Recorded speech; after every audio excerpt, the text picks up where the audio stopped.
Hello friends, आज हम chapter देखने वाले हैं पीओएस टर्मिनल। डिजिटल बैंकिंग हमारा 6 यूनिट है और इससे पहले हमने डिजिटल बैंकिंग प्रोडक्ट यानी इंटरनेट और ऑनलाइन बैंकिंग डिस्कस किया था। ये नेक्स्ट यूनिट है हमारा पीओएस टर्मिनल्स। तो इस में बहुत ज़्यादा डिटेल में दिया है, जिस टाइप के क्वेश्चंस बनेंगे हम वही सब देखेंगे, इतना ज़्यादा डिटेल में नहीं देखेंगे। इसमें बहुत ज़्यादा हिस्ट्री भी दिया हो, वो सब नहीं एग्जाम में पूछने वाले। ठीक है, तो अगर हम बात करें यहाँ से पहले आपको ब्रीफ हिस्ट्री ओवरव्यू बोले तो इसमें आप ये वाली लाइन देख सकते हैं कि पहला जो पीओएस टर्मिनल है वो आईबीएम के द्वारा इंस्टॉल किया गया था 1970 में। ठीक है, और उसके बाद ये स्टार्टिंग का बस बताया, उसमें और ज़्यादा नहीं। प्रोडक्ट फीचर क्या हो सकता है, जो पीओएस टर्मिनल ये दो तरह से हो सकते हैं। या तो हमारा पीएसटीएन लाइन हो सकता है, यानी कि या तो पीएसटीएन लाइन यानी डायलअप, या बोलिए कि मोबाइल वायर रहेगा, लाइन रहेगी।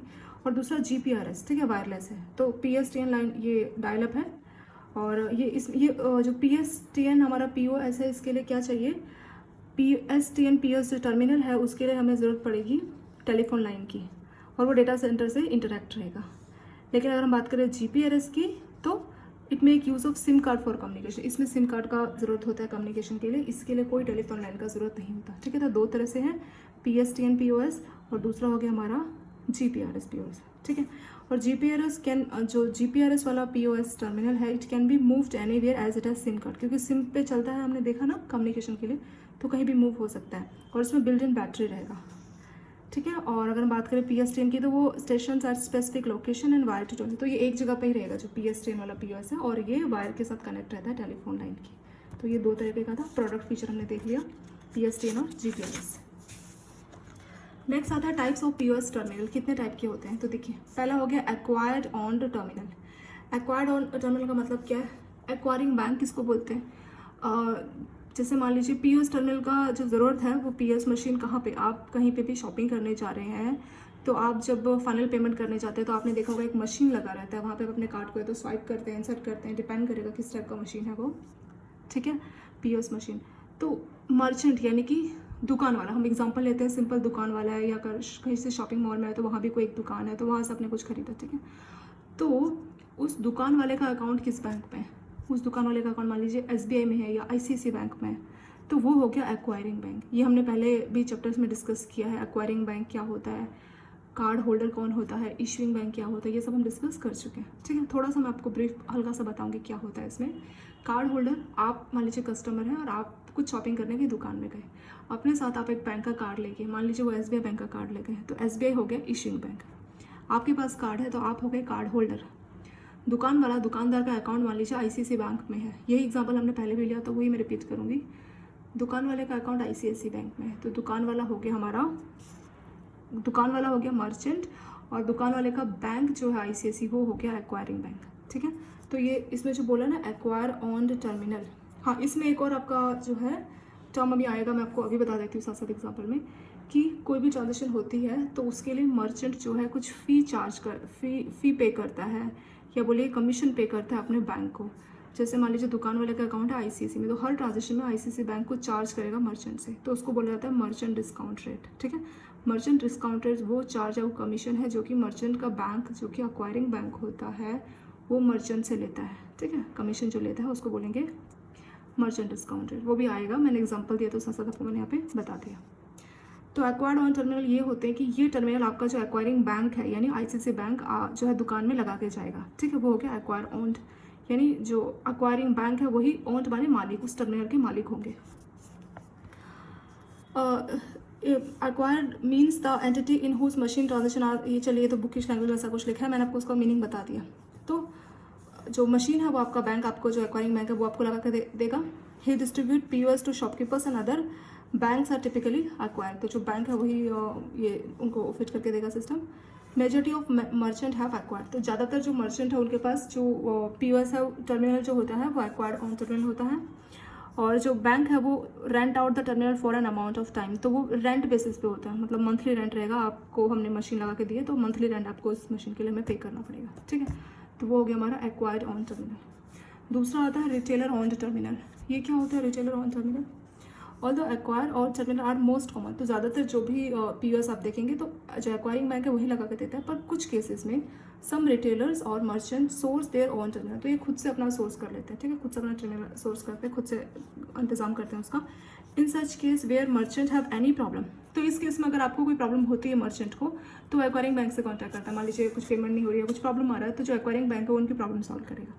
लेकिन जो रिटेलर ओन्ड टर्मिनल है, तो इसमें रिटेलर या मर्चेंट बोलिए कि उन्होंने खुद से अपना टर्मिनल फिट किया है, तो कुछ भी प्रॉब्लम होगी they will need to ask to terminal supplier to rectify. तो जो टर्मिनल सप्लायर है उनसे वो बात करेंगे, एक्वायरिंग बैंक से नहीं बोल सकते, ठीक है, क्योंकि उन्होंने खुद से टर्मिनल सपोर्टर से जाके, सप्लायर से जाके खुद से इंतज़ाम किया ना, इसीलिए।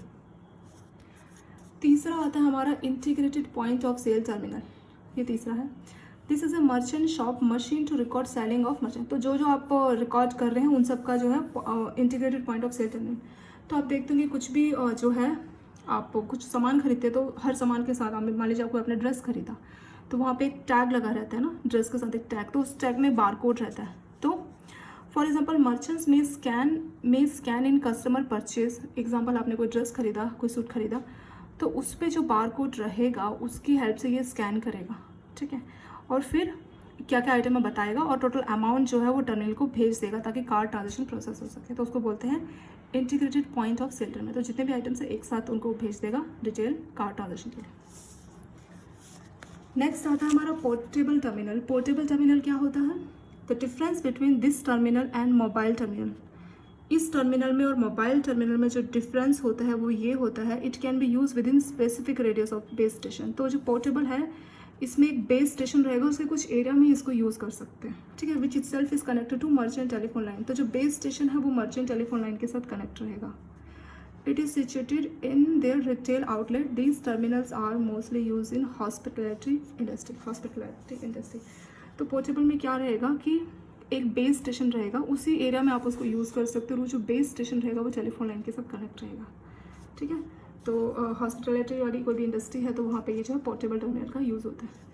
एग्जाम में क्या क्वेश्चन आएगा, बस एक नंबर के एक लाइन में आपको एक नंबर का याद रखना, एक नंबर से ऊपर नहीं आएगा। तो पोर्टेबल टर्मिनल का फीचर मैंने आपको बताया कि बेस स्टेशन उसके स्पेसिफिक रेडियस में आप यूज़ कर सकते हैं और वो बेस स्टेशन आपकी टेलीफोन लाइन, जो मर्चेंट की टेलीफोन लाइन है, उससे कनेक्ट रहेगा। नेक्स्ट हमारा पोल्ट टर्मिनल। ये क्या होता है? This is a specialised type of POS terminal that can store accepted card transaction and transmit the detail to acquire in a batch. तो बैच में इसमें काम होगा पोल्ट वाले में, ठीक है। तो ये जो कार्ड एक्सेप्ट हुए ना, उनका जो भी ट्रांजेक्शन है उसको स्टोर करके रखेगा अपने पास और फिर बैच में उसको भेज देगा। इसको बोला जाता है, this is referred as predominantly offline terminal और पीओटी। तो इसको ऑफलाइन टर्मिनल से बोल सकते हैं, ठीक है। तो जो कार्ड जो भी एक्सेप्ट हुआ उसको वो स्टोर करके रखेगा पेमेंट के लिए जो भी ट्रांजेक्शन है, और फिर उसको उस डिटेल को एक्वायर डिटेल्स टू एक्वायर जो बैंक है उसको भेजेगा बैच में। वो हो गया हमारा पोर्ट टर्मिनल। नेक्स्ट आता है मोबाइल पीओएस। मोबाइल पीओएस क्या है? It is a use of mobile device and card reader to replace a traditional POS. तो इसमें क्या है, मोबाइल पीओएस में आपको मोबाइल फ़ोन चाहिए होगा और एक कार्ड रीडर चाहिए होगा ताकि जो ट्रेडिशनल पीओएस है उसको रिप्लेस किया जा सके, ठीक है। तो ट्रेडिशनल पीओएस की तरह नहीं है, वहाँ पे मोबाइल नहीं चाहिए होता है, वहाँ पे टेलीफोन लाइन वो सब रहता है। Is use for electronic payment, so it में बी पीओएस और इवन ए मोबाइल फ़ोन। तो या तो ये सिर्फ पीओएस हो सकता है जिसमें ये फीचर रहेंगे, या एक मोबाइल फ़ोन रहेगा जिसमें पीओएस का या तो सॉफ्टवेयर या नियर फील्ड कम्युनिकेशन या ब्लूटूथ या वाईफाई ऐसा कोई कनेक्शन रहेगा, ठीक है, उसके थ्रू आपको पेमेंट होगी। तो वो हो गया हमारा मोबाइल पीओएस। इसमें बहुत ज़्यादा डिटेल दिया है कि डेवलपमेंट ऑफ पीओएस, ये सब नहीं देखना आपको। सिनेरियो इन इंडिया के लिए अगर आप देखना चाहें तो कैसे स्टार्ट हुआ था, ये सिनेरियो इन इंडिया में आप ये वाला लाइन देख सकते हैं कि in India first steps towards the adopting mobile POS, but 2010 से 11 के बीच में आया था, ठीक है। और जो मोबाइल पीओएस वेंडर्स के साथ पायलट मतलब टेस्टिंग बेसिस पे कुछ जो है छोटे और जो मीडियम बिजनेस है उन्होंने रिटेल पेमेंट के लिए ये स्टार्ट किया था, ठीक है। बस थोड़ा सा स्टार्टिंग बताया, इसमें से क्वेश्चन नहीं बन सकता। चलिए नेक्स्ट आता है की benefits of POS system to merchants. क्या फ़ायदे होंगे पीओएस से मर्चेंट को? तो उनका जो प्रोडक्ट और सर्विसेज है, कस्टमर का जो स्टिकनेस है, इंक्रीज इन सेल स्पेंडिंग। तो आपका कस्टमर जो सर्विस है, फटाफट से आपके कस्टमर का पेमेंट होगा तो आपका जो सेल है वो सब गुड्स और सर्विस का वो बढ़ेगा। कैश हैंडलिंग कम होगा क्योंकि आपके पास बहुत सारा कैश है तो चोरी होने का भी खतरा है, पर इससे कोई प्रॉब्लम नहीं होगी। पेपरलेस ऑपरेशन, तो बहुत चीज़ें कागज़ पर लिखने का जरूरत नहीं, तो पेपरलेस आपका सब ट्रांजेक्शन होगा। ये तो फ़ायदा हो गया मर्चेंट को पीओएस मशीन का। नीचे है की benefits of POS to customers. अभी कस्टमर को क्या फ़ायदा है? इसमें बोला है कि उनके पास कैश रहेगा तो फिर उनको टेंशन, तो कस्टमर को भी तो कैश ले जाना है ना दुकान में, तो कस्टमर को भी कैश का ज़रूरत नहीं है। फ़ायदा बेनिफिट में ज़्यादा क्वेश्चन नहीं आ सकता, एक क्वेश्चन अगर आप चाहे तो आ सकता है, तो इसलिए हम थोड़ा सा रीड कर रहे हैं। Save time and money in visiting, तो अगर आपको कुछ सामान खरीदना है तो पहले यही होता था, कुछ सामान लेना तो पहले बैंक जाना पड़ता था, फिर आपके पास कैश होता था, फिर उसको भी संभालने का टेंशन। ठीक है, अभी वैसा नहीं है, कस्टमर को कहीं विजिट करने का ज़रूरत नहीं है, बैंक एटीएम कहीं पे भी आपके पास कार्ड है, वो पीओएस मशीन के थ्रू डायरेक्ट आप स्वाइप करके अपना पेमेंट कर सकते हैं। इसमें से क्वेश्चन आ सकता है type of transactions at POS terminal, कौन कौन से टाइप का ट्रांजेक्शन पीओएस टर्मिनल में होते हैं। सो पहले है इसमें टाइप्स ऑफ ट्रांजेक्शन में सेल है कि कस्टमर ने कोई प्रोडक्ट और सर्विस खरीदा और अपने अकाउंट से पेमेंट दिया। ठीक है, कुछ खरीदना और पेमेंट कर देना, वो हो गया हमारा सेल। दूसरा है वॉइड, मर्चेंट ने जो आपका सेल है उसको कैंसिल कर दिया और जो अमाउंट था आपको डे एंड से पहले आपको पैसा आपको वापस कर दिया, तो हो गया वॉइड। ठीक है, तीसरा हो गया हमारा रिफंड। रिफंड का मतलब है कि मर्चेंट ने आपका जो है वो सेल कैंसिल किया और अमाउंट आपको दिया after end of day, settlement के बाद। ठीक है, तो रिफंड और वॉइड में डिफरेंस क्या, वॉइड में मतलब सेम डे, सेटलमेंट से पहले डे एंड से पहले आपका पैसा रिफंड हो गया तो वो हो गया, वो उसको वॉइड बोलेंगे। और रिफंड में आपका पैसा आपको कब मिलेगा, डे एंड के बाद। ठीक है, डे एंड के बाद या बोलिए सेटलमेंट के बाद। नेक्स्ट हमारी टर्म है प्री ऑथराइजेशन। ये क्या होता है, ये ज़्यादातर होटल्स में यूज़ होता है pre authorization term. Some amount of money from customer account is blocked for certain specific period of time by the merchant. कई बार ऐसा होता है ना, या तो आप होटल में या तो पूरा जितना भी आपका मान लीजिए होटल का जो चार्ज है तो आप पूरा पे कीजिए, पर कई बार आपको मालूम नहीं आप कितने दिन के लिए रुकने वाले, 4 दिन 5 दिन, तो आप पूरा पैसा अभी नहीं देना चाह रहे, तो उस केस में क्या करता है कि आपका जो होटल वाले जो होते हैं वो क्या करेंगे, कुछ पैसा आपके अकाउंट से ब्लॉक कर लेंगे। पर्पज़ क्या है, स्पेसिफिक पर्पज़ की कुछ टाइम के लिए। ठीक है, कुछ टाइम के लिए, तो प्री ऑथराइजेशन उसी को बोला जाता है कि मर्चेंट जो है वो इस टाइम पे होटल वाले मर्चेंट हो गए ना, तो उन्होंने कुछ टाइम के लिए आपके पैसे को ब्लॉक कर लिया, तो वो हो गया हमारा प्री ऑथराइजेशन। ठीक है, आपके अकाउंट से ब्लॉक कर लिया, वो आपकी नॉलेज के बाद ही देगा। इसमें ये कैश एडवांस ऐसे टर्म लिखा है, पर ये आपका कैश एडवांस नहीं है। कैश एडवांस मतलब एक आपका शॉर्ट टर्म के लिए कैश की फॉर्म में लोन लेना हुआ, ये होगा कैश एट पीओएस। ठीक है, इसको ठीक करेंगे हम, कैश एट पीओएस है तो इसका मतलब क्या हुआ, पीओएस टर्मिनल को आप एटीएम की तरह यूज़ कीजिए। Merchant give cash to customer instead of product, तो जो मर्चेंट है आप वहाँ पे कार्ड स्वाइप कीजिए, वो आपको पैसा देंगे बदले में, प्रोडक्ट और सर्विस के बदले आपको पैसा देंगे। ठीक है, आपने देखा होगा 1000 2000 छोटे अमाउंट के लिए ये अलाउ होता है, तो उसको बोलते हैं कैश एट पीओएस। ठीक है, यहाँ पे कैश एडवांस लिखा है तो ये टर्म यहाँ रॉन्ग है। वही बोला कैश विड्रॉल एट पीओएस, वहाँ से आप कैश विड्रॉ कर सकते हैं, यस कर सकते हैं। तो जो टियर 1 टियर 2 सेंटर है वहाँ पे 1000 पर डे का लिमिट है, और जो टियर 3 और टियर 4 वाले सेंटर है वहाँ पे 2000 रुपये पर डे का लिमिट है। तो 1000 और 2000 इतना ही आप विड्रॉ कर सकते हैं पीओएस मशीन से। तो वो आपको जो मर्चेंट है वो आपको पैसे देगा कार्ड स्वाइप करके, और क्या आपको कोई गुड सर्विस नहीं देगा। ठीक है, तो हो गया cash at POS. On boarding merchants on POS, तो अगर आपको पीओएस मशीन लगवाना है तो क्या चीज़ें ज़रूरी है, पहला केवाईसी कंप्लेंट्स, तो उनका जो नेसेसरी डॉक्यूमेंट है उनका बिजनेस प्रूफ, ठीक है, उनका एड्रेस प्रूफ, उनका फोटो आइडेंटिटी प्रूफ, प्रोप्राइटर कौन है, पार्टनर्स है की प्रमोटर्स है, तो उनका पूरा आईडी प्रूफ यानी केवाईसी कंप्लेंट्स पहला होना चाहिए। अवेलेबिलिटी ऑफ कनेक्टिविटी, चाहे आप PSTN अगर आप ले रहे हैं, ठीक है, या GPRS ले रहे हैं जिसके लिए मोबाइल का कनेक्शन रहता है, तो प्रॉपर आपका जो है लाइन होनी चाहिए। अगर लैंडलाइन अवेलेबल नहीं है तो GPRS होना चाहिए। ठीक है, तो ये आपका ज़रूरी है। नेक्स्ट है तीसरा, ओपनिंग या आइडेंटिफिकेशन ऑफ करंट अकाउंट, या तो आपको करंट अकाउंट ओपन करना है या पहले से अगर कोई करंट अकाउंट तो उसमें देखना है किस हिसाब से आपके पैसे भी सेटलमेंट हो गए। ठीक है, तो अकाउंट ओपन करना ज़रूरी है। और acceptance of scale of bank merchant service, मतलब बैंक क्या करेगा, मर्चेंट डिस्काउंट रेट चार्ज करेगा ना मर्चेंट से। ठीक है, तो उसका जो है, और मर्चेंट सर्विस फी या जो भी मर्चेंट डिस्काउंट रेट है, तो उसके एक्सेप्टेंस के लिए एक फॉर्म साइन करना पड़ेगा कि हाँ हम इस बात को मानते हैं, हाँ हम इस बात के लिए राजी हैं कि आप हर महीने मतलब हर ट्रांजेक्शन में कुछ अपना जो फ़ी चार्ज कर सकते हैं। सेटलमेंट का फाइनेंशियल टाइम रहता है कि भी आपका आएगा। चलिए इतना ही है इसमें। नेक्स्ट है dos and do nots for merchant, क्या करना चाहिए क्या नहीं करना चाहिए। तो जितने भी कार्ड है मर्चेंट को एक्सेप्ट करना चाहिए, कोई भी फ्रॉड एक्टिविटी हो रही है तो बैंक को बताना चाहिए, और कोई भी अगर प्रॉब्लम आ रही है तो बैंक का जो हेल्पलाइन नंबर है उस पर कॉल करना चाहिए। ठीक है, अगर सिग्नेचर वाले कार्ड है तो उसका सिग्नेचर वेरीफाई करना है, लेकिन जो चिप वाले पिन कार्ड्स है तो उसके लिए सिग्नेचर वेरीफाई का ज़रूरत नहीं है। डू नॉट्स क्या नहीं करना चाहिए, तो कार्ड होल्डर की डिटेल किसी थर्ड पार्टी को नहीं देनी चाहिए, क्योंकि मर्चेंट के पास अगर कार्ड डिटेल्स आ गई तो ऐसा नहीं कि वो किसी थर्ड पार्टी से शेयर करे और वो उसको फिर कोई फ्रॉड करे, तो ऐसा कभी नहीं करना। किसी भी फ्रॉड एक्टिविटी में इंडल्ज नहीं होना। ठीक है, कोई भी फ्रॉड वाले काम में नहीं करना। Must not impose any extra charge और surcharge, unless expressly allowed. तो जब तक लोकल लॉ अलाउ नहीं करता तब तक कोई ऐसा नहीं कि आपने सर चार्ज या कुछ एक्स्ट्रा चार्ज अपने कस्टमर से पे किया, ऐसा नहीं करना। चलिए नेक्स्ट आता है हमारा approval process for POS terminal. POS terminal में आपने कार्ड दिया मर्चेंट को, क्या क्या स्टेप होते हैं वहाँ पे, मतलब कैसे कैसे स्टेप चलता है। ये स्टेप और आपका एक पीछे ट्रांजेक्शन कैसे होता है वो स्टेप बिल्कुल सेम है, इसमें कुछ खास डिफरेंस नहीं है। सेम चीज़ को दो बार लिखे, यहाँ पे हम एक बार देख लेते हैं पहले। How does POS work? Any POS transaction begins with A card holder. तो कोई भी ट्रांजेक्शन अगर POS में स्टार्ट होती है तो शुरू कहाँ से होती है? कस्टमर से होती है, ठीक है। तो कस्टमर अपना जो कार्ड होल्डर है, जो कस्टमर है वो स्टार्ट करता है।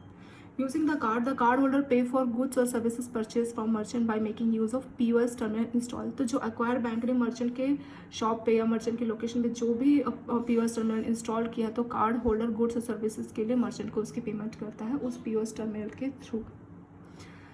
इन effect the merchant sells the transaction to acquire bank and is reimburse amount of sales. तो मर्चेंट क्या करेगा, वो ट्रांजेक्शन किसके थ्रू होगा? एक्वायर बैंक के थ्रू होगा, और एक्वायर बैंक ही जो है मर्चेंट को रिम्बर्स करता है पैसा, उसके अकाउंट में जा रहा है ना, तो एक्वायर बैंक के थ्रू होगा। लेकिन वो अपना जो है अपना जो मर्चेंट डिस्काउंट रेट है यानी कमीशन है, बैंक उसको काट के तब उसके अकाउंट में ट्रांसफर करता है पैसा। फिर बोला है कि जो एक्वायर बैंक है, यानी हमारा जो एग्जाम्पल था SBI का कस्टमर SBI का कार्ड लेके गया, मर्चेंट का अकाउंट है ICICI बैंक में, ठीक है। तो पैसा पहले जाएगा ICICI बैंक में, ICICI बैंक जो है मर्चेंट के अकाउंट में ट्रांसफ़र कैसे करेगा? अपना जो कमीशन काट के, जिसको हमने मर्चेंट डिस्काउंट रेट, मान लीजिए 10,000 का कोई शॉपिंग किया और बैंक का कमीशन हो गया 1,000, जस्ट एग्जाम्पल, ठीक है। MDR हो गया 1,000। तो उस केस में बैंक क्या करेगा कि 9,000 कस्टमर के अकाउंट में डाल देगा, बाकी 1,000 जो है मर्चेंट डिस्काउंट रेट या कुछ सर्विस चार्ज बैंक ने डिडक्ट कर लिया, डेबिट कर लिया। फिर जो एक्वायर बैंक है, एक्वायर बैंक को तो अब एक्वायर बैंक को तो कहीं से पैसा नहीं चाहिए। अभी एक्वायर बैंक क्या करेगा, वो transaction detail card issuing bank, जिसने कार्ड इशू किया उसको डिटेल सबमिट करेगा, यानी कि जो ICICI बैंक है वो डिटेल किसको सबमिट करेगा? SBI को करेगा, क्योंकि वो कार्ड होल्डर का जो अकाउंट है SBI में, फाइनली जो पैसा डेबिट होना है वो SBI के अकाउंट से ही होना है, SBI बैंक ही करेगा, ठीक है। लेकिन वो डायरेक्ट बात नहीं करता। जो बैंक है इंटर बैंक, मतलब SBI ICICI के बैंक आपस में डायरेक्ट कभी बात नहीं करते, तो इनके थ्रू कोई मीडिएटर रहता है। जैसे हमने ATM नेटवर्क में भी देखा था कि एक बैंक का ATM दूसरे बैंक का ATM, तो उसमें मीडिएटर हमारा नेशनल NFS था ना, NPCI का। और कुछ भी हमें फ़ोन पे या गूगल पे में कुछ करना होता है तो IMPS हमारा NPCI का, तो हमेशा एक मीडिएटर रहता है। तो यहाँ पे मीडिएटर कौन है POS में? मीडिएटर है हमारा, एक मिनट यहाँ पे लिखा ना, कार्ड स्कीम ऑपरेटर, ठीक है। कार्ड स्कीम नेटवर्क ऑपरेटर वो मीडिएटर, जैसे वीज़ा, मास्टर कार्ड, रुपए, इनके थ्रू होता है, ठीक है। इनके थ्रू डिटेल भेजेगा। तो card issuing bank page the acquire bank. तो कार्ड इशूइंग बैंक क्या करेगा? एक्वायर बैंक को पे करेगा लेस एंड इंटरचेंज फी, लेकिन वो जो है अपना इंटरचेंज फी चार्ज करेगा, ठीक है। Card issuing bank acquire bank से भी कुछ फी चार्ज करता है तो उसको बोला जाता है इंटरचेंज फी। इंटरचेंज फी लेस करेगा और बाकी पैसा उसको भेज देगा। फाइनल सेटलमेंट में जो कार्ड होल्डर है उसके बाद वो डिटेल कार्ड इशूइंग को पैसा दे देगा, कौन सा, सॉरी, कार्ड इशूइंग बैंक जो है एक्वायरिंग बैंक को पेमेंट कर देगा। एक्वायरिंग बैंक के पास पेमेंट आ गया और उन्होंने पहले ही अपना MDR रेट काट के कस्टमर को पेमेंट, सॉरी, मर्चेंट बैंक को पेमेंट कर दिया। तो इस तरह से ये प्रोसेस पूरा चलता है। पार्टीज POS में क्या क्या, कौन कौन सी पार्टी, तो कस्टमर हो गया, फिर एक्वायरिंग बैंक हो गया, फिर हमारा जो वीज़ा, मास्टर कार्ड, ये जो है कार्ड स्कीम ऑपरेटर, ये सब हो गए, कार्ड इशूइंग बैंक, तो ये सारे मेन ऑपरेटर हो। तो बहुत ज़्यादा डिटेल में ये सब नहीं देखना। अब देखिए फ़ायदा क्या है, प्रॉफिटेबिलिटी बहुत ज़्यादा है इस ये जो POS मशीन से, तो उनका जो है काफ़ी सेविंग हो जाती है, ठीक है। तो क्या फ़ायदा है, पहले तो इनकम, बैंकों के लिए क्या फ़ायदा वो बोल रहे हैं। तो इसमें मर्चेंट डिस्काउंट रेट, तो ये क्या है मैंने आपको पहले बता दिया। Merchant discount rate, ICICI bank में अकाउंट है मर्चेंट का, दुकानदार का, तो ICICI बैंक हर ट्रांजेक्शन के लिए कुछ पैसा जो है, कुछ कमीशन आप बोल लीजिए काटता है, ठीक है। तो 10,000 तो मैंने बोला सिर्फ 9,000 दे, तो 1,000 ICICI का कमीशन हो गया। तो ये मर्चेंट डिस्काउंट रेट के थ्रू पैसा कमाने का तरीका है, ठीक है, मतलब इनकम का तरीका है। तो ये अच्छा है, ये प्रॉफिट हो गया। नेक्स्ट क्या है, नेक्स्ट है ये मर्चेंट डिस्काउंट रेट में आपको बता रखा है क्या क्या उसका रेट है, डेबिट कार्ड के थ्रू जो भी ट्रांजेक्शन हो रही है, ठीक है। अगर आप फिजिकल POS वाले से कर रही है, QR बेस से कर रहे हो, तो आपको लिमिट दे रखा है कि जो छोटे मर्चेंट है जिसका टर्नओवर 20 लाख तक है और जिनका 20 लाख से ऊपर है, तो उसमें 0.4% से ज़्यादा नहीं होनी चाहिए, और पर ट्रांजेक्शन का 200 रुपये का कैप है, मतलब इससे ऊपर तो एक ट्रांजेक्शन ज़्यादा नहीं ले सकते। लेकिन जो 20 लाख से ऊपर वाले ट्रांजेक्शन है और फिजिकल POS है तो 0.9%, ठीक है। 1,000 रुपये पर 1,000 रुपये से ज़्यादा नहीं ले सकते, कैप है, मतलब 0.9% तो है ही है, लेकिन 1,000 से ज़्यादा नहीं होना चाहिए। 1,100 बनेगा तो 1,000 ही देंगे, तो मैक्सिमम इतना है, और ये बस आपको ऐसा लिमिट पता है।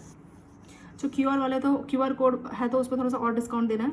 तो उसमें 0.3% रहेगा, और उसमें भी कैप 200 की, और उसमें 0.8% रहेगा, इसमें कैप 1000 की। देखो तो 0.01 का फर्क पड़ गया, ठीक है, 0.1 का। नेक्स्ट आता है हमारा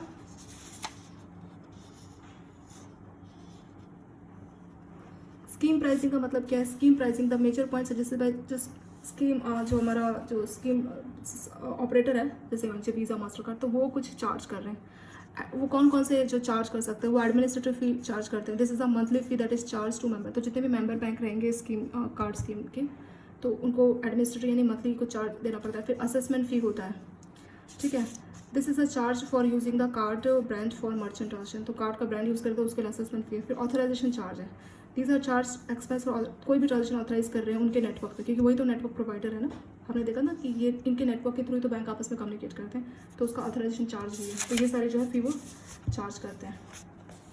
member audit fee, this fee are charge by card scheme to the member bank for auditing their system, उनके सिस्टम को ये सब ऑडिट उस पर्पज़ के लिए चार्ज करते हैं। Training fee, these are levy on members for recovering their cost for imparting training, तो ट्रेनिंग उनको अगर दी जाती है तो उसके लिए जो है वो फी चार्ज करते हैं, वो क्या ट्रेनिंग फी, ठीक है। Arbitration charges, in case of अगर कोई dispute does not get resolve between banker दफा, तो ये जो आर्बिट्रेशन का काम है, आर्बिट्रेशन मतलब बीच में बात कराना, ठीक है, तो उसका भी ये फी चार्ज करते हैं, जिसको आर्बिट्रेशन में कंप्लेंट्स फी बोलते हैं। जब मेंबर बैंक का आपस में कोई डिस्प्यूट होगा, मतलब कस्टमर बोल रहा है कोई फ्रॉड ट्रांजेक्शन होगी, ठीक है, फिर कस्टमर अपने इशूइंग बैंक को बताया, इशूइंग ने एक्वायरिंग को बोला, एक्वायरिंग बोला नहीं हमने कोई रश नहीं की, तो इस तरह का कोई भी डिस्प्यूट हो सकता है, तो बीच में आर्बिट्रेशन का काम ये करवाते हैं, ठीक है। जो कार्ड स्कीम ऑपरेटर है ना स्कीम, तो उसके लिए वो भी चार्ज करते हैं। और retrieval request fee, this the issuer may raise a retrieval request to the acquirer for seeking transfer related information, तो कोई भी इन्फॉर्मेशन अगर उनको चाहिए तो उसको थ्रू अगर कुछ इन्फॉर्मेशन वो ले रहे तो इन्हीं मीडिएटर के थ्रू लेंगे ना, कार्ड स्कीम के थ्रू, तो उस केस में वो फी चार्ज करते हैं। तो ये इतने टाइप का आपका जो है फी जो है चार्ज किया जाता है। नेक्स्ट है रिस्क मैनेजमेंट और फ्रॉड, क्या क्या हो सकता है, किस टाइप की प्रॉब्लम हो सकती है, ये सारा वो रिस्क के ऊपर ही बताया है। तो क्या क्या हो सकता है देखिए। एक और बात, जितनी भी ensuring that all our stores comply with latest payment card industry data security standard, ठीक है, PCI DSS, तो ये स्टैंडर्ड बताती है क्या क्या होना चाहिए ताकि किसी टाइप का फ्रॉड ना हो सके। इतने स्टैंडर्ड तो आपको मानना ही है। रिलेशन ऑफ थ्रेट, तो क्या हो सकता है, कब कब जो है थ्रेट, मतलब कोई भी आपको रिस्क, कोई भी पेमेंट में कोई फ्रॉड है कब कब हो सकता है, जब भी प्रोसेस होती है, ठीक है, जब भी कार्ड स्वाइप होता है तो उसकी डिटेल जो है टर्मिनल मेमोरी के पास चली जाती है, ठीक है, टर्मिनल में जो मेमोरी है उसके पास वो डिटेल चलेगी। While being transmitted to payment, जब पेमेंट प्रोसेस के लिए ट्रांसमिट हो रही है तो उस टाइम पे विंडो ओपन हो जाती है जो मालवेयर है, और उसी टाइम पे वो जो डेटा वहाँ से चोरी कर लेते हैं, इसको बोलते हैं मेमोरी स्क्रैपिंग, ठीक है। जो टर्मिनल मेमोरी है वहाँ पे डेटा स्टोर है, और जब वो पेमेंट के लिए जा रहा था उसी टाइम पे मालवेयर अटैक करते हैं, तो उसको बोलते हैं मेमोरी स्क्रैपिंग।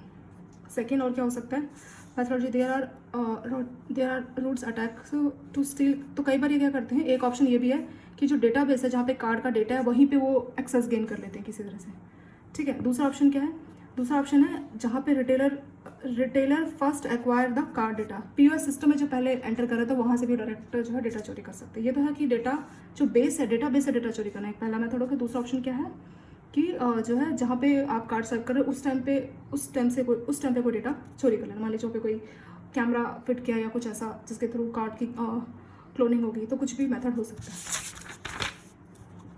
इम्पैक्ट क्या होगा अगर इस तरह से ट्रांजेक्शन आएगी, तो कस्टमर का जो विश्वास है, ट्रस्ट है, वो नहीं रहेगा, ठीक है। रेमेडी कैसे क्या कर सकते हैं इससे बचने के लिए, तो वॉचफुल, जो POS इक्विपमेंट है उस पर पूरा ध्यान रखना पड़ेगा, पूरी नज़र रखनी पड़ेगी, देखना है कि कोई भी चेंज तो नहीं है, कोई भी वायर तो नहीं है, या कोई एक्स्ट्रा लेवलिंग तो नहीं है, ठीक है। डिवाइस में कोई होल नहीं जहाँ पे कोई कैमरा, हिडन कैमरा, तो इस तरह की चीज़ें देखनी पड़ेगी, ठीक है। हिस्ट्री ये सब नहीं देखना, हिस्ट्री में से क्वेश्चन नहीं पूछेंगे कि इसका हिस्ट्री क्या था, हिस्ट्री थोड़ा सा हमने पहले भी देख लिया था।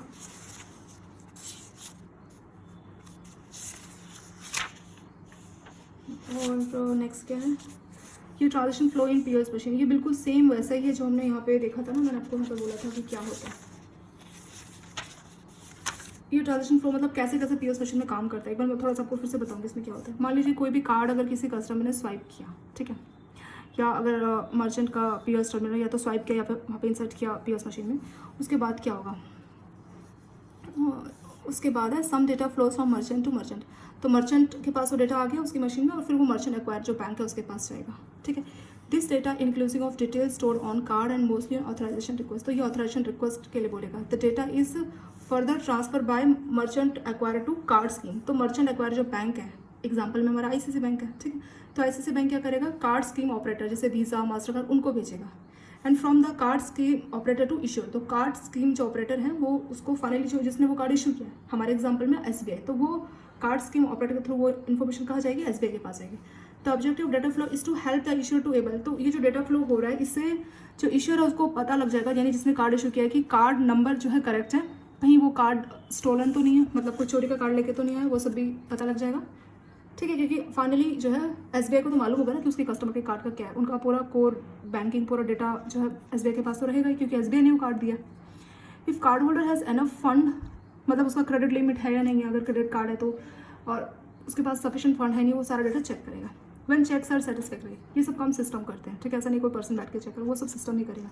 जब सारा चेक करेगा कि सब ठीक है, तब जो इश्यूर बैंक है यानी कि एसबीआई जिसने कार्ड इशू किया, वो ऑथराइजेशन भेजेगा किसको, कार्ड स्कीम ऑपरेटर। मैंने बोला था कि डायरेक्ट नहीं भेजता हूँ, ऐसा नहीं एसबीआई डायरेक्ट आईसीसी को बोलेगा, नहीं, इनके बीच में एक मीडिएटर रहेगा, ठीक है, इंटर बैंक के बीच में एक मीडिएटर रहता है। तो कार्ड स्कीम ऑपरेटर को सारी बात भेजेगा कि हाँ हमने ऑथराइज कर दिया, सब कुछ ठीक है। अभी कार्ड स्कीम ऑपरेटर का तो काम है कुछ चार्ज करके ये इन्फॉर्मेशन दूसरे बैंक के पास भेज देना, तो वो अपना इन्फॉर्मेशन किसको देगा, मर्चेंट एक्वायर को देगा, ठीक है, आईसीसी को देगा, फिर वो जो है मर्चेंट के पीएस टर्मिनल में उसको फाइनल अथॉरिटी दे देगा। If particular transaction is authorize by issuer by the above process the merchant validate the acceptance. तो अगर ऑथराइजेशन मिल गई तो मर्चेंट क्या करेगा, उस कार्ड को एक्सेप्ट हो जाएगा, पेमेंट पूरी मान ली जाएगी और जो परचेज है वो कंप्लीट हो गया, ठीक है। The authorization along with transaction data is forwarded from the merchant to merchant. तो मर्चेंट वो जो है अपनी डेटा को मर्चेंट एक्वायर बैंक को भेजेगा, फिर मर्चेंट एक्वायर बैंक जो भी पेमेंट है, जो भी ट्रांजेक्शन का जो डेटा है वो सारा किसको भेजेगा, फिर वो कार्ड स्कीम ऑपरेटर को भेजेगा, कार्ड स्कीम ऑपरेटर फिर इश्यूर बैंक को देगा, ठीक है। तो इस तरह से पूरा प्रोसेस कंप्लीट होता है। और जो ऑथराइजेशन और transaction is not always proportional, ऐसा नहीं कि हमेशा ये चलेगा, ऐसे भी हो सकता है कि मर्चेंट में request many authorization and process single transaction. तो मर्चेंट ने मान लीजिए 8 या 10 ऑथराइजेशन के लिए भेजा, लेकिन ट्रांजेक्शन वो एक ही करेगा, या तो ऐसे भी हो सकता है, या तो merchant normally create a batch of transaction, वो कुछ ट्रांजेक्शन का बैच बना लेगा और फिर मर्चेंट एक्वायर को एक बार लीजिए, मान लीजिए 10 कस्टमर आ रहे हैं तो हर बार पूछने में टाइम लगेगा ना, तो 10 का एक बैच बना लेगा और फिर वो क्या करेगा, मर्चेंट एक्वायर को भेजेगा, और जो ईओडी एंड ऑफ डे है तो उस टाइम पे भी वो एक फिक्स टाइम रहेगा, उस टाइम पे वो प्रोसेस कर सकते हो। तो डिपेंड करेगा जैसा मर्चेंट ने अपना वहाँ पे सिस्टम फिट किया हुआ। सेटलमेंट क्या है, 0 डे पे क्या है या फिर 1 डे पे क्या है। 0 डे पे क्या बोला है, at various times in a day the merchant acquire collect all the batches of transaction. तो जितने भी ट्रांजेक्शन के बैचेस है उसको इकट्ठा करेगा, जो भी ट्रांजेक्शन उसको मिली तो मर्चेंट जो भी ट्रांजेक्शन मर्चेंट को मिली, और फिर वो अपना कार्ड स्कीम ऑपरेटर के साथ एक सिंगल फाइल में भेजेगा, मतलब बहुत सारे उसके पास ट्रांजेक्शन रहेगी ना, तो सिंगल फाइल करके वो 0 डे मतलब सेम डे पे भेजता है। 1 डे पे फिर वो आगे का काम चलता है, यानी कि कार्ड स्कीम ऑपरेटर को भेजेगा, ठीक है, सॉरी मर्चेंट एक्वायर को भेजेगा, फिर एक्वायर कार्ड स्कीम ऑपरेटर को, तो उसमें 1 डे 2 डे ऐसे 3 डे भी लग सकते हैं। ये सब आपका बैकएंड पे चलता है। इसमें वही बोला कि कार्ड स्कीम ऑपरेटर क्या क्या करेगा, वो डेटा को लेगा, टोटल अमाउंट कितना है, फिर वो कार्ड इश्यूर बैंक को देगा, ठीक है, तो वही सब इसमें बोला हुआ है, तो वो डे 1 में होता है। चलिए इसके बाद एक टर्म है इसमें चार्ज बैक। चार्ज बैक यहाँ पे भी मेंशन किया और यहाँ पे भी चार्ज बैक मेंशन किया। हम चीज़ एक ही है कि किसी टाइप का अगर डिस्प्यूट हो जाए पेमेंट में पार्टीज में, तो वो हो गया मेरा चार्ज बैक, ठीक है। Dispute settlement and arbitration process for POS. तो किस टाइप का डिस्प्यूट हो सकता है और कैसे आर्बिट्रेशन प्रोसेस से सेटलमेंट किया जाता है। It consist of following stages. देखिए पहली बार डिस्प्यूट सेटलमेंट की डिस्प्यूट की बात क्या आएगी, कब आएगी। This comes into play when there are cases when the card holder dispute a transaction charge to his account credit। तो कार्ड होल्डर बोल रहा है कि मर्चेंट के शॉप पे तो मैंने ट्रांजेक्शन की नहीं, या मान लीजिए कार्ड होल्डर ने सिर्फ 1000 की शॉपिंग की, लेकिन उसके अकाउंट से उसने देखा 10,000 या 5,000 कट गए, ठीक है, तो वो बोल रहा है कि मेरी ट्रांजेक्शन तो हुई नहीं है, मेरे डेबिट कार्ड के से क्रेडिट कार्ड से कैसे आपने पैसे काट लिए, तो तब आ गया आपका डिस्प्यूट। तो पहले में retrieval request. So dispute card holder inform card issuer. तो एसबीआई का कस्टमर तो अपने बैंक के पास जाएगा, वो अपने इश्यूर बैंक को बोलेगा charge slip, issuer bank with A copy of charge slip, मतलब उसको ये चार्ज हुआ है, मतलब ये पैसा कटा है, तो उस चार्ज स्लिप के साथ वो क्या करेगा, इश्यूर बैंक के पास जाएगा। Issuer request acquiring bank who in turn contact merchant to retry transaction. तो जो इश्यूर बैंक है वो एक्वायरिंग बैंक के थ्रू रहेगा, और वो जो है बीच में तो हमारा वो है ही, ठीक है, कार्ड स्कीम ऑपरेटर, उसके थ्रू इन्फॉर्मेशन लेगा और जो है रिट्राइवल ट्रांजेक्शन के लिए बोलेगा और चेक करेगा, ठीक है। इश्यू रिजॉल्व इंटीमेट कस्टमर, मतलब जो भी स्टेप हुआ रिट्राइवल रिक्वेस्ट, मतलब मेरा पैसा मेरे को रिटर्न कर दीजिए, इस तरह से बोलेगा। फिर वो मर्चेंट का इश्यूर बैंक है वो चेक, सॉरी एक्वायरिंग बैंक है वो चेक करेगा और वो ट्रांजेक्शन वापस कर देगा, ठीक है। ये तो ये हो गया। चार्ज बैक क्या होगा, प्रॉब्लम सॉल्व नहीं हुई, 45 दिन हो गए, ठीक है, तो 45 दिन के अंदर वो जो है हमारा इश्यूर बैंक यहाँ से प्रॉब्लम नहीं सॉल्व हुआ, तो 45 दिन के अंदर वो बताएगा कि क्या हुआ है, फ्रॉड हुआ है, क्या हुआ है। तीसरा स्टेप हो गया हमारा प्री आर्बिट्रेशन। डिस्प्यूट अभी भी सॉल्व नहीं हुआ, तो इसमें क्या होगा कि अब जो इश्यूर बैंक है वो कहाँ जाएगा, वीज़ा जो हमारे कार्ड नेटवर्क ओनर है ना, वीज़ा मास्टर कार्ड रुपये, अब तो रुपये भी आ गया, तो इनके पास जाके आगे की बात करेगा। ठीक है, तो ये प्री आर्बिट्रेशन कराते हैं, कार्ड नेटवर्क में प्री आर्बिट्रेशन का काम करते हैं। फिर नेक्स्ट आ जाएगा हमारा आर्बिट्रेशन। आर्बिट्रेशन क्या हो गया, प्री आर्बिट्रेशन से भी बात नहीं, प्री आर्बिट्रेशन तो बीच में बात करने की कोशिश करें, उससे भी बात नहीं हुआ, तो नेक्स्ट स्टेप में क्या होगा कि वीज़ा मास्टर कार्ड या रुपए वाले जो है वो arbitration committee for Asia Pacific reason के पास जाएंगे, एक फ़ी पे करना पड़ेगा। ठीक है, ये फ़ी कौन पे करेगा, जिसको भी प्रॉब्लम मान लीजिए इश्यूर बैंक को प्रॉब्लम है या वो फ़ी पे करके जाएंगे। लेकिन यहाँ पे जो डिसीजन और जो पेनल्टी होती है वो फाइनल है। किसका decision, arbitration committee for Asia Pacific region का डिसीजन फाइनल रहेगा। ठीक है, आर्बिट्रेशन में। नेक्स्ट आ गया कंप्लाइंस।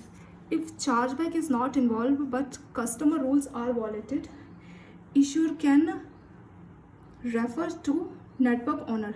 अगर मान लीजिए चार्जबैक का इशू था ही नहीं, मतलब पैसे का कोई था नहीं, लेकिन नेटवर्क के रूल से रिलेटेड कुछ था कि नेटवर्क का जो रूल्स है उसके रिगार्डिंग कोई वॉलेशन है बैंकों को, so issuer can refer to network owner compliance committee who जज एंड डिसाइड। ठीक है, तो नेटवर्क ओनर जो है, sorry network owner compliance committee जितने भी नेटवर्क है उनके बारे, उनका जो है उनके लिए डिसीजन लेती है कि किसी ने नेटवर्क के रूल का वॉलेशन तो नहीं किया, ये उनके खिलाफ है, एक तरह से आप बोल सकते हैं। इसमें भी फी और पेनल्टी ऐसे ही रहेगा जैसे आप आर्बिट्रेशन टाइम पे कर रहे हैं। तो चलिए ये हो गया। और पॉइंट ऑफ जो सेल आपका हार्डवेयर इंटरफेस स्टैंडर्ड दो हो सकते हैं, OPOS और जावा OPS। ठीक है, इनके जो स्टैंडर्ड है, स्टैंडर्ड का मतलब क्या हो, मतलब एक तरह से होता कि जो कनेक्टिविटी है आपस में, जो इंटर कनेक्टिंग POS है वो आसानी से काम करे। तो कुछ स्टैंडर्ड होते हैं ना कि स्टैंडर्ड अगर रहेंगे तो उनके थ्रू कनेक्टिविटी ईजी रहेगी। तो OPOS और जावा POS ज़्यादातर ये होते हैं, और ये यूनिफाइड POS स्टैंडर्ड रहते हैं इनके। ठीक है, ये किसने बनाया इसके standard, national retail foundation Washington DC, मतलब सेम स्टैंडर्ड के लिए। मतलब ऐसा नहीं है कि POS एक मशीन जावा POS वाला लिया या OPS वाला तो उनके बीच में कनेक्टिविटी नहीं हो रही, तो ऐसे प्रॉब्लम हो सकता है ना। सभी आपस में कनेक्टिविटी होनी चाहिए ताकि किसी भी बैंक का कार्ड कोई भी एक्सेप्ट कर सके, तो इसी के लिए स्टैंडर्ड की बात की जा रही है। और एक लास्ट आपका पॉइंट है point of sale communication protocol. ये क्या चीज़ है, there are several communication protocol use, तो अलग अलग प्रोटोकॉल्स यूज़ किए जाते हैं to control its attach periphery, तो जो भी पेरिफेरी अटैच है उसको कंट्रोल करने के लिए। Due to external interconnectivity requirement of pointers, most POS peripheries such as touch screen अगर आप बोलिए या प्रिंटर सपोर्ट है, तो उनके जो है कुछ प्रोटोकॉल्स रहते हैं ताकि वो अलग अलग जो है अलग अलग पॉइंट ऑफ टर्मिनल पे भी काम कर सकें। ठीक है, उनको सपोर्ट कर सकें आसानी से। तो वही बोला है कि इनके जो पॉइंट ऑफ सेल में जो पेरिफेरी जो डिवाइसेस है उनकी कनेक्टिविटी के लिए भी प्रोटोकॉल्स रहते हैं और वो कॉमन रहते हैं ताकि ईजिली कनेक्ट किया जा सके। चलिए, इसके साथ आपको ये वाला चैप्टर तो कंप्लीट हो गया। और चार्जबैक जो इंपॉर्टेंट है इन्होंने कुछ यहाँ पे दिया वो सब हम देख चुके हैं already. Sale void refund, pre authorization, cash advance, actually आपका कैश एट POS है। और चार्जबैक मतलब एक दूसरे से आप मतलब बोल रहे कि ये पैसा नहीं कर रहा, तो किसी टाइप का डिस्प्यूट हो गया तो MJR हमने देख लिया, मर्चेंट डिस्को। और इंटरचेंज फ़ी कौन सा फ़ी होता है, it is a fee which passes from acquire to issuer, मतलब इश्यूर जो बैंक है वो परचेज ट्रांजेक्शन के लिए एक्वायरिंग बैंक को फ़ी चार्ज करता है, उसको बोलते हैं इंटरचेंज फ़ी। तो ये दो चीज़ ज़्यादा इंपॉर्टेंट है, मर्चेंट डिस्काउंट रेट, इंटरचेंज फ़ी। तो ये दोनों में से आपका क्वेश्चन आएगा। ठीक है, चार्जबैक भी पूछ सकते हैं और कैश एट POS भी पूछ सकते हैं। ये आपको कैश एट POS यहाँ पे कैश एडवांस लिखा हुआ है। चलिए, पहला क्वेश्चन है, if customer is able to get cash by transaction at POS terminal, what type of transaction is it. Book में आपका कैश एडवांस लिखा हुआ है लेकिन आपका क्या है, ये कैश एट POS। ठीक है, तो ये रॉन्ग है आपका cash at POS। Cash at POS में क्या है, आप POS मशीन पे जाइए और अपना कार्ड स्वाइप करके आपको पैसे मिल जाएंगे। ठीक है, 1000 और 2000 हमने बोला था ना, Tier 1 Tier 2 में 1000 और बाकी जगह पे 2000, तो वो आपका लिमिट है, उतना ही मिल सकता है, ज़्यादा नहीं मिलेगा। ये उनके लिए जैसे बहुत दूर दराज के गाँव के जो एरिया है जहाँ पे ATM मशीन भी नहीं है और लोग ATM मशीन से ज़्यादा फ्रेंडली भी नहीं है, तो उन लोगों के लिए अच्छा है। कम पैसा उनको चाहिए, पर डे का 1000 अगर चाहिए या फिर 2000 चाहिए तो अच्छा ऑप्शन है उनके लिए कैश एट POS। दूसरा, if customer cancel is sale and return the amount back after settlement, then देखिए बिफोर सेटलमेंट मतलब डे एंड से अगर पहले करता था उसको हम वॉइड बोलते हैं, और रिफंड का बोलते हैं जब डे एंड के बाद। ठीक है, डे एंड के बाद करेगा तो वो होगा हमारा रिफंड, और डे एंड से पहले करेगा तो उसको वॉइड बोलते हैं। Mobile POS is a device that is किससे कनेक्ट है, ये पोर्टेबल भी हो सकता है और GPRS भी दोनों हो सकते हैं। ठीक है, GPRS तो वायरलेस है, पोर्टेबल के लिए मोबाइल आपका टेलीफोन लाइन होना ज़रूरी है। तो financial entity bank that tie up with merchant and install POS, तो जो है बैंक जो है वो मर्चेंट के साथ टाइप करता है और इंस्टॉल करता है POS मशीन, तो उसको क्या बोलते हैं, एक्वायरिंग बैंक। जैसे एग्जांपल हमारा था ना ICICI बैंक, तो बैंक ने किया तो हो गया एक्वायरिंग बैंक। नेक्स्ट क्वेश्चन हो गया, मर्चेंट डिस्काउंट रेट क्या होता है। मर्चेंट डिस्काउंट रेट वो अमाउंट है जो कि एक्वायरिंग बैंक चार्ज करता है कोई भी पेमेंट प्रोसेस करने के लिए मर्चेंट से, ठीक है। मर्चेंट पे करता है, मर्चेंट डिस्काउंट रेट हमेशा मर्चेंट पे करता है अपने बैंक को। तो वही है amount the merchant pay to acquiring bank for processing payment on it, क्योंकि एक्वायरिंग बैंक की तो मर्चेंट के बिहाफ पे पेमेंट प्रोसेस कर रहा है ना, तो उसके लिए वो चार्ज करता है मर्चेंट से, उसको बोलते हैं मर्चेंट। सबसे इंपॉर्टेंट क्वेश्चन यही है, मर्चेंट डिस्काउंट रेट और इंटरचेंज फी। इंटरचेंज फी कौन सा है, एक्वायरिंग बैंक से चार्ज करती है इशूइंग बैंक। यहाँ तो एक्वायरिंग बैंक मर्चेंट से चार्ज कर रहा है और यहाँ इंटरचेंज फी में एक्वायरिंग बैंक को पे करना पड़ेगा, किसको, इशूइंग बैंक को, ठीक है। तो ये हो गया हमारा इंटरचेंज फी। ये इन दो में से आपका क्वेश्चन आने का ज़्यादा चांस है इस चैप्टर में से, एक नंबर का ही आएगा। नेक्स्ट है card scheme rule apply specify the rights and obligation of each card scheme operator the merchant acquire and card issued separately is prepared by. ये कौन करता है कार्ड स्कीम, तो ये कार्ड स्कीम ऑपरेटर वही देखता है, ठीक है, card scheme operator. During a POS terminal the merchant is funded by, कौन मर्चेंट को कौन फंडिंग देगा, जो उसका एक्वायरिंग बैंक है वही तो देगा ना। एक्वायरिंग बैंक पाके उसे लेके इश्योर बैंक को बोलेगा, फिर इश्योर बैंक उसको देगा, तो मर्चेंट का जो बैंक है एक्वायरिंग में वही उसको मर्चेंट को फंडिंग करता है, मर्चेंट को पैसे देता है। फाइनल ऑथोराइजेशन, सब कुछ चेक किया जाता है कि कार्ड सफिशिएंट बैलेंस है, वैलिडिटी है या नहीं है, कार्ड में कहीं स्टोलन कार्ड तो नहीं है, चोरी का कार्ड नहीं है, ठीक है। अगर क्रेडिट कार्ड है तो क्या लिमिट के अंदर शॉपिंग की जा रही है, तो वो सब कौन चेक करता है, वो इशूइंग बैंक, जिसने वो कार्ड इशू किया वही तो चेक करेगा। तो फाइनल अथॉरिटी वही देगा, issuing bank. Second last question है, charge back come into picture in a POS in case, कब आएगा, जब किसी टाइप का डिस्प्यूट हो जाता है, ठीक है। अगर इशूर ने कोई डिस्प्यूट किया ट्रांजेक्शन को लेकर, कार्ड होल्डर ने कोई डिस्प्यूट किया, तो मर्चेंट उसको रिफंड करता है, तो इन सभी केसेस में हो सकता है, ठीक है, all of the. In POS segment interchange is the fee, interchange fee कौन चार्ज करता है, ये मैंने आपको बोला था कि इश्यूर चार्ज करता है एक्वायर से। Merchant discount rate acquire charge करेगा मर्चेंट से, दुकानदार से, और इंटरचेंज फी कौन चार्ज करेगा, जो इश्यूर है यानी कार्ड इशूइंग बैंक है वो एक्वायर से चार्ज करता है, ठीक है, तो उसको बोलते हैं इंटरचेंज फी। ये दो क्वेश्चन इंपॉर्टेंट है, मैं आपको 2 बार बता चुकी हूँ, मर्चेंट डिस्काउंट रेट, इंटरचेंज फी और चार्ज बैक भी आप देख सकते हैं, पर इन्हीं 2 में से आपका क्वेश्चन आएगा। चलिए इसके साथ ये वाला चैप्टर कंप्लीट हुआ और प्रैक्टिस कर लीजिए, और thank you so much for watching this video.